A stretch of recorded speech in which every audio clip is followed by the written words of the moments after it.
Okay, this is Orlando Wilson, and what I want to talk about in this video slash podcast is something I bump into quite often. And I had this conversation last few days with a couple of my guys. It's what I class as people that's lived too much. If you've gone out there, lived your life, traveled, dealt with different cultures, lived with different cultures, dealt with crazy situations, etc. Trying to portray those situations across to other people can be difficult because a lot of times they're not going to believe what you've done. I was talking to somebody the other day. They got some excellent stories, funny stories, crazy stories. And you know what? They're 100% believable. I know the guy. I say he's done it. Yeah, 100%. Might exaggerate it a little bit, but not too much.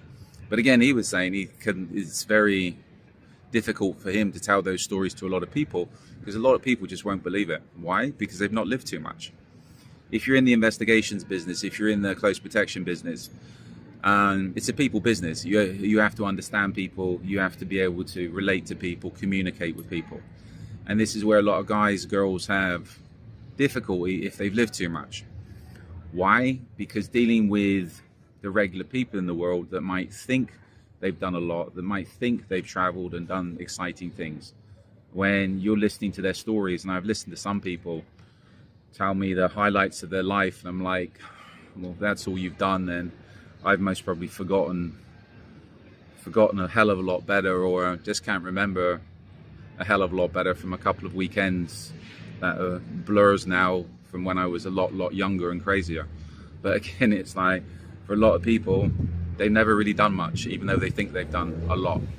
So this is where, if you're one of the guys and girls that's actually been out there and experienced life, be it good or bad, and a lot of positives come from the negatives. A lot of excellent life experience comes from getting kicked in the balls, kicked in the teeth, and putting yourself or being in very difficult situations and then sorting things out.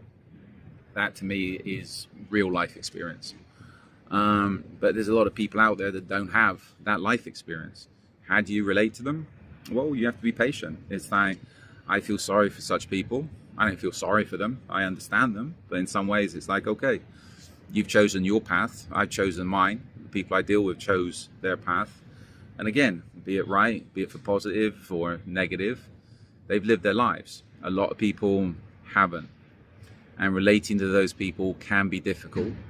But if you're one of the people like my associates, myself, that have trouble dealing with such people, all I say, be patient, understand them. You have to understand people in this world to be able to communicate. You have to understand their experiences, put yourself in their position, think about their experiences. And in a lot of ways, you've got to be careful who you tell your stories to. Because I'm sure I could walk into a cafe somewhere, a bar somewhere, and start talking to people and start coming out with my stories, and everybody would think I'm just another crazy guy that walked in off the street. I might be another crazy guy that walked in off the street, but you know what? I've got some good stories, and they're real ones. So it's funny because the people I think that understand what I'm saying about living too much, I think you can recognize those traits in other people. So you have to save the stories for when you're dealing with the people like you and who understand you. In the meantime, the rest of the people in the world, be nice, be polite, be humble, and take with a pinch of salt, right? So a little bit of advice there on dealing with people. Follow me along on social media. I'm going to have a lot more stories coming up. I've got a lot of videos and content up now on security, close protection, kidnap and ransom. I've also got an array of books up online to do with various aspects of the security business, also some crime fiction books. And I've got a book coming out in the next few weeks that's going to include a lot more stories like this, some life advice, etc. And if you follow my content, if you follow my writings, you can understand if you're woke, you're not really going to appreciate it, because my life advice for most people is 1, get a life, 2, suck it up, and 3, if you can't deal with it, then you deserve a kick in the ass. And that's putting it politely. So be good, stay safe, stay out of trouble, and remember, get out there. I can't say get out there and get into trouble. Get out there and experience life.